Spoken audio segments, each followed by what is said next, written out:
نحمده ونصلي على رسوله الكريم أما بعد فأعوذ بالله من الشيطان الرجيم بسم الله الرحمن الرحيم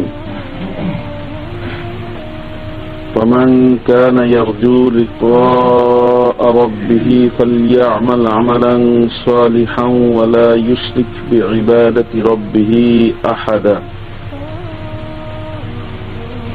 وقال رسول الله صلى الله عليه وسلم أخوف ما أخاف عليكم الشرك الأصغر قالوا يا رسول الله أخوف ما أخاف عليكم الشرك الأصغر قالوا يا رسول الله وما الشرك الأصغر قال الرياء সম্মানিত উপস্থিতি, শিরক সম্পর্কে আমাদের আলোচনা চলছে। আমরা ইতিপূর্বে শিরকের সংজ্ঞা জেনেছি, কাকে বলা হয় শিরক, এবং শিরক মারাত্মক গুনাহ এই সম্পর্কেও জেনেছি। শিরক দুই প্রকার তাও জেনেছি। আজকে আমরা ছোট শিরক, শিরকে আসগর সম্পর্কে আলোচনা শুনব। এর আগে আলোচনার সুবিধার্থে আগে যে আলোচনাগুলো হয়েছিল তার সারসংক্ষেপ।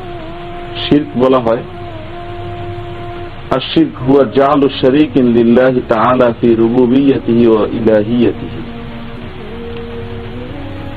আল্লাহ তাআলার শরীক সমকক্ষ নিরূপণ করা, নির্ধারণ করা তার প্রভুত্বের ক্ষেত্রে এবং তার উপাসনার ক্ষেত্রে। আল্লাহ তাআলা সারা জগৎকে সৃষ্টি করেছেন এবং সমস্ত জগৎকে নিয়ন্ত্রণ ও পরিচালনা করেন। এই ক্ষেত্রে তার কোনো শরীক নেই। কেউ যদি আল্লাহর সাথে এই বিষয়ে শরীক স্থাপন করে তাহলে সে শিরক করল। অনুরূপভাবে যেহেতু তিনি প্রতিপালন করছেন, তিনি এই জগৎকে সৃষ্টি করেছেন, বন্দার যাবতীয় আনুগত্য এবং ইবাদতের উপযুক্ত একমাত্র তিনি এবং মালিকও তিনি। যদি কোন প্রকারের ইবাদত কেউ আল্লাহ বাদ দিয়ে অন্য কারোর জন্য করে, প্রকারান্তরে সে আল্লাহর জন্য যার ইবাদত করছে তাকে শরীক করলো, আল্লাহ সমকক্ষ নির্ধারণ করলো। দুটি মারাত্মক গুনাহ এবং এই শিরক সবচেয়ে বড় গুনাহ হিসেবে অভিহিত করা হয়েছে। কারণ শিরকের মাধ্যমে মাখলুক, সৃষ্টিকে খালেক, স্রষ্টার সাথে তুলনা করা হয় এবং দুজনকে এক করে দেখা হয়।